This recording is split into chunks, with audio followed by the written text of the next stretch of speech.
الحمد لله وكفى وسلام على عباده الذين اصطفى أما بعد فأعوذ بالله من الشيطان الرجيم بسم الله الرحمن الرحيم إن الدين عند الله الإسلام صدق الله العظيم وقال النبي صلى الله عليه وسلم من تشبه بقوم فهو منهم أو كما قال عليه الصلاة والتسليم اللهم صل على سيدنا محمد في أول وأوسط وآخر كلامنا محترم ومكرم معزز طلبہ،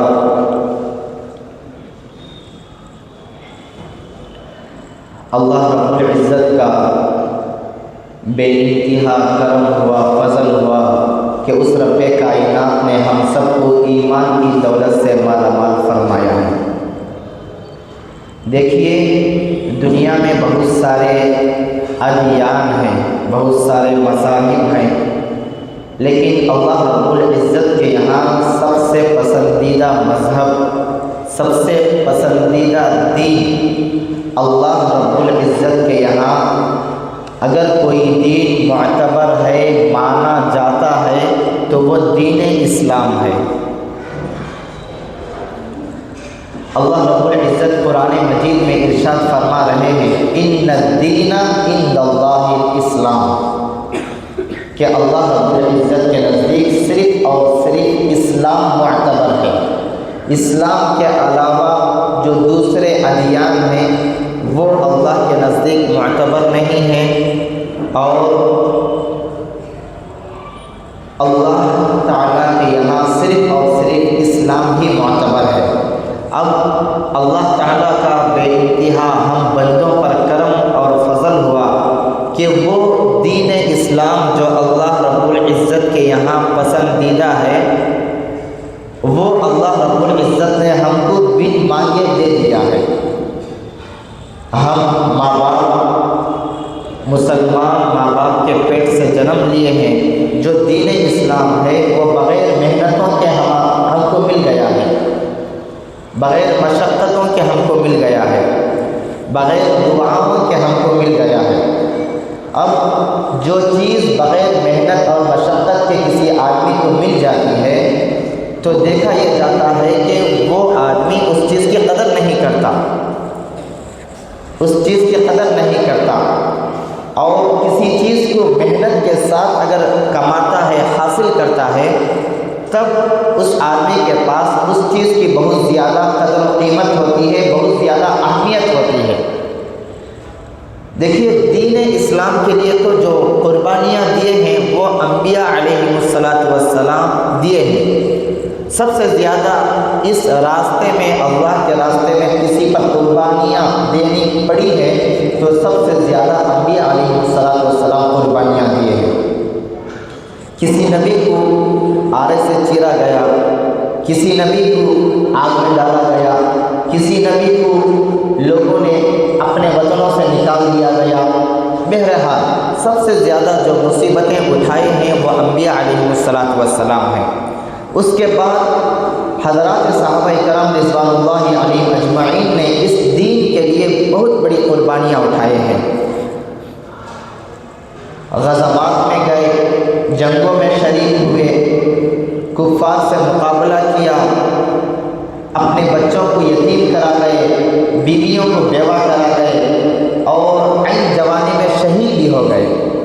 تو بہرحال پورے کا خلاصہ کلام یہ ہے کہ یہ جو دین ہم کو ملا ہے بڑی محنتوں سے ملا ہے۔ اب ہم سب کو چاہیے کہ اس دین کی قدر کریں، اس دین کی اہمیت کو ہم اپنے دلوں میں بٹھائیں۔ آج کل ہمارے معاشرے میں دیکھا یہ جا رہا ہے اس دین کو ہم یوں ہی ضائع کر رہے ہیں، دین کو یوں ہی ضائع کر رہے ہیں۔ دیکھیے، نمازوں کا حال، ہماری نمازوں کا حال ہم کو خوب معلوم ہے کہ ہم نمازیں کتنے پڑھ رہے ہیں، اور قرآن کریم کا حال ہم کو معلوم ہے کہ ہم روزانہ کتنا وقت گھر میں قرآن کریم پڑھ رہے ہیں۔ یہ سب دین کے اجزاء ہیں۔ اگر دین اسلام کے جو ارکان ہیں، نماز، روزہ، تلاوت اور جو اسلامی شعار ہیں اگر ہم ان پر باقی رہیں گے تو ہم اپنے دین کی حفاظت کرنے والے ہوں گے۔ تو بہرحال دیکھیے 25 دسمبر جو آنے والی جمعرات کے دن ہے، یہ عیسائیوں کا تہوار ہے، عیسائیوں کا تہوار۔ اسے کرسمس بھی کہتے ہیں۔ اس دن ہمارے لیے کیا سبق ہے، ہم کو کیا کرنا چاہیے؟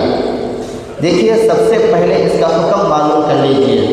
غیر مسلموں کے تہواروں میں شریک ہونا اور ان کو مبارکبادی دینا کیسا ہے؟ تو اس کے تعلق سے شرعی حکم یہ ہے کہ ان کے تہواروں میں شریک ہونا بھی جائز نہیں ہے، اور ان کے تہواروں کے موقعوں پر، ان کے عیدوں کے موقعوں پر ان کو مبارکبادی دینا بھی جائز نہیں ہے۔ دیکھیے ہم مسلمان ہیں، یہ جو غیر مسلموں کے جو تہوار ہوتے ہیں اس میں سراسر شرک اور کفر بھرا ہوا ہوتا ہے۔ اگر ہم بھی ان میں شریک ہو جائیں گے اور ہم بھی ان تہواروں میں شریک ہو کر ان کو مبارکبادی دینے لگیں گے تو یہ ان کے نقطۂ نظر سے، جو ان کا نقطۂ نظر ہے اس کی تائید کرنا ہو گیا۔ تو اس کا شرعی حکم یہ ہے کہ اس طرح کے جو بھی پروگرامات ہوتے ہیں، جو بھی ان کے تہوار ہوتے ہیں، ہولی ہو، دیوالی ہو اور اسی طرح سے رام نومی ہو، اس طرح کے جو بھی ان کے تہوار ہیں اس میں شریک ہونا بھی جائز نہیں ہے اور ان کو مبارکبادی دینا بھی جائز نہیں ہے۔ دیکھیے کرسمس کی اصل میں یہ کیا تھا، شروع سے سن لیجئے اصل میں یہ کیسا شروع ہوا اور یہ کیا ہے۔ حضرت عیسیٰ علیہ السلام کا سالگرہ مناتے ہیں یہ لوگ، عیسائی لوگ۔ دیکھیے حضرت عیسیٰ علیہ السلام کا جو سالگرہ مناتے ہیں، ان کی پیدائش کا دن جو مناتے ہیں، یہ شروع میں نہیں تھا۔ اگر آپ تاریخ پڑھیں گے تو معلوم ہوگا حضرت عیسیٰ علیہ السلام کی تعلیمات میں پیدائش کا دن منانے کا ذکر بھی نہیں تھا، تصور بھی نہیں تھا۔ حضرت عیسیٰ علیہ السلام دنیا سے جانے کے بعد یہ جو کرسمس جو شروع ہوا ہے یہ 300 سال کے بعد شروع ہوا ہے۔ حضرت عیسیٰ علیہ السلام کے دنیا سے جانے کے 300 سال بعد شروع ہوا ہے۔ 300 سال تک اس کا تصور بھی نہیں تھا۔ اب اس وقت جو حضرت عیسیٰ علیہ السلام کے سچے ماننے والے صحابہ تھے، ان پر ایمان لانے والے ساتھی تھے، وہ بھی یہ کرسمس جو پروگرام مناتے ہیں، جو عید مناتے ہیں، اس سے روکے تھے کہ یہ تو ہمارے نبی حضرت عیسیٰ علیہ السلام کی تعلیمات میں نہیں ہے، اب نیا کام، بدعت کا کام کیوں کر رہے ہو؟ تو اس وقت کے لوگوں نے کہا کہ اس میں ہم کیا کرتے ہیں، اس میں ہم چرچ میں جمع ہوتے ہیں، حضرت عیسیٰ علیہ السلام کا تذکرہ کرتے ہیں، ان کے قصے سناتے ہیں، اس کے بعد چلے جاتے ہیں، اس میں گناہ کی بات کیا ہے؟ دیکھیے اس کی شروعات جو ہوئی تھی بالکل معصوم طریقے سے، بے ضرر طریقے سے، کسی کو کوئی تکلیف نہیں، معصوم طریقے سے شروع ہوئی تھی، لیکن اس کی انتہا دیکھیے ہوا یہ کہ لوگ 25 دسمبر کو، دیکھیے ایک اور بات یہ ہے کہ بہت سارے عیسائی لوگ حضرت عیسیٰ علیہ السلام کے ماننے والے خود یہ کہتے ہیں کہ حضرت عیسیٰ علیہ السلام کی پیدائش 25 دسمبر کو نہیں ہوئی، بہت سارے لوگ کہتے ہیں، اور حقیقت بھی یہی ہے کہ حضرت عیسیٰ علیہ السلام کی پیدائش 25 دسمبر کو نہیں ہوئی ہے۔ اب یہ کس طرح شروع ہوا؟